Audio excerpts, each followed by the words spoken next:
I'm going to keep this straightforward. If you're on the fence about spending a decent chunk of money on a gaming laptop, this review will help you figure out whether the HP Victus 15 actually lives up to the hype, fits into a daily routine, and gives you enough bang for the buck. Link is in the description if you want to check the product details on Amazon. I've looked at the specs, compared it to a few other mid-range machines, and thought through the kind of situations most buyers actually put a laptop like this through. First, the big question most people have: will this laptop handle the games I want to play without turning my desk into a heat-soaked sauna? The Victus 15 is built around an AMD Ryzen 7 7445Hz and an NVIDIA RTX 4050 with 6 GB of video memory. That combination sits comfortably in the sweet spot for 1080p gaming at high settings. In practice, titles like Shadow of the Tomb Raider, Apex Legends, and even Cyberpunk 2077 run at 60 frames per second or a little above, provided you dial down the ultra-ray tracing options. The 144Hz panel means you actually see those frames, which makes the experience feel smoother than many cheaper 60Hz screens. For a gamer who spends a few hours after work or on weekends, you're not chasing 4K. You're getting a solid, responsive feel that won't make you question whether you made a mistake the moment you hit a boss fight. What about the everyday side of things? That's where a lot of laptops stumble. Gaming rigs often sacrifice battery life, keyboard ergonomics, or port variety. The Victus 15 keeps the battery modest at around 45 hours of mixed use, which is typical for a machine with a dedicated GPU. If you plan to game on the couch unplugged, you'll need to keep the charger handy. However, the real win is the connectivity suite.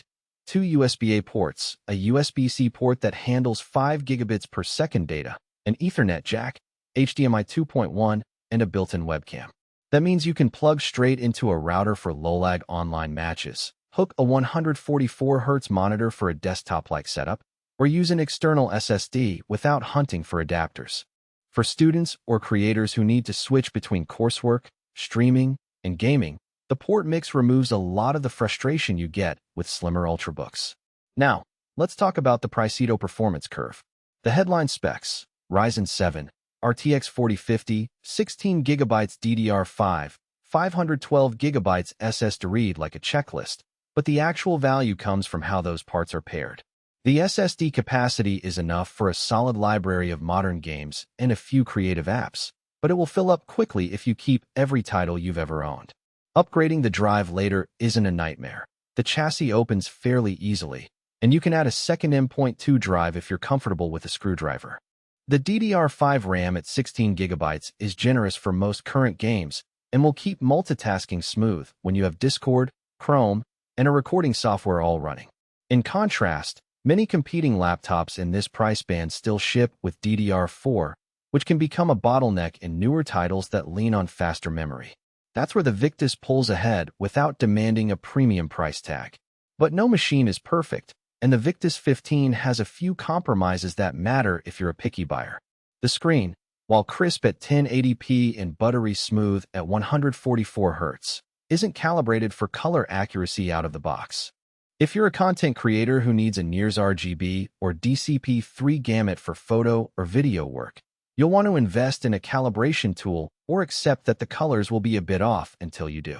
The built-in webcam is a standard 720p sensor, which works for video calls but won't impress anyone looking for a higher resolution stream. Also, the chassis is made of plastic with a matte finish. It feels sturdy enough for travel but will pick up scuffs over time. That's a trade-off you'll see across most laptops that aim for a sub-$1,200 price point. If you're trying to decide whether to skip this model, think about your primary use case. If you're a casual gamer who mostly plays titles like Fortnite or League of Legends and you also need a reliable workhorse for spreadsheets, video calls, and occasional streaming, the Victus 15 fits nicely. Its performance is more than enough for those games, and the connectivity options mean you won't be tugging on adapters every time you want to dock. On the other hand, if you're chasing the latest AAA releases at max settings, or you need a laptop that doubles as a professional color-critical workstation, you might want to stretch to a model with an RTX 4060 or higher resolution panel. The Victus will handle most games at high settings, but you'll start seeing compromises when you push textures or ray tracing to the max. Another practical point that often gets glossed over is the cooling system. The Victus 15 uses a dual-fan design with a heat pipe that keeps the CPU and GPU temperatures in a reasonable range during extended sessions.